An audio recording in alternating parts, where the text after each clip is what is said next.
Welcome to Exploring Africa by PowerAfrika, the series that reframes African narratives through truth, resilience, and sovereignty. Today we journey into the kingdom of Eswatini, a landlocked monarchy in southern Africa that's small in size, yet immense in cultural pride and historical endurance. They said kingdoms were relics of the past, but Eswatini still lives, breathes, and reigns. Formerly known as Swaziland, Eswatini reclaimed its pre-colonial identity in 2018 under King Mswati III, Africa's last absolute monarch. Capital cities: Bobani, administrative, and Lobamba, royal and legislative. Currency: Lelandjini, pegged to the South African rand. Population: approximately 1.2 million. Language: Siswati and English. Borders flanked by Mozambique to the northeast and South Africa on all other sides. Despite being one of Africa's smallest nations, Eswatini is home to a royal legacy, spiritual depth, and enduring traditions that have withstood colonialism, globalization, and modern political pressure.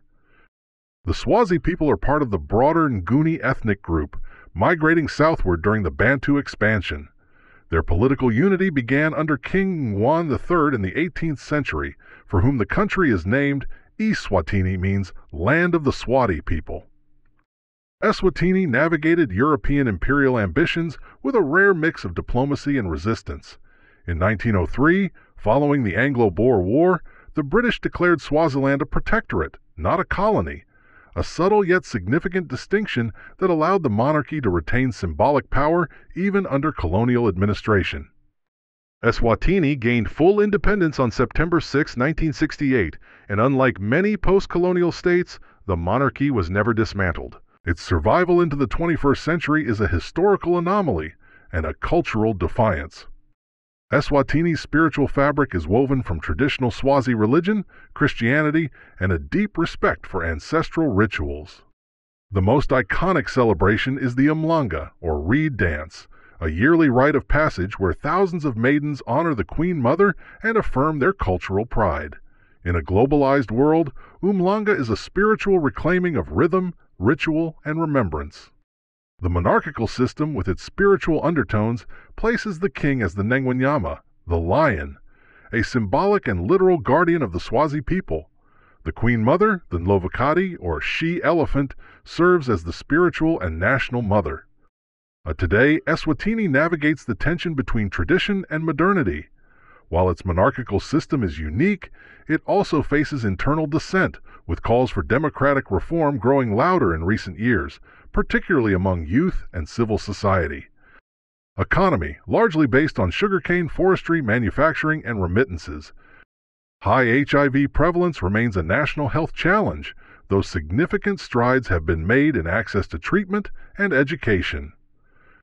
The country is a member of SADC, Southern African Development Community, and despite its size, it plays an active diplomatic role in regional stability.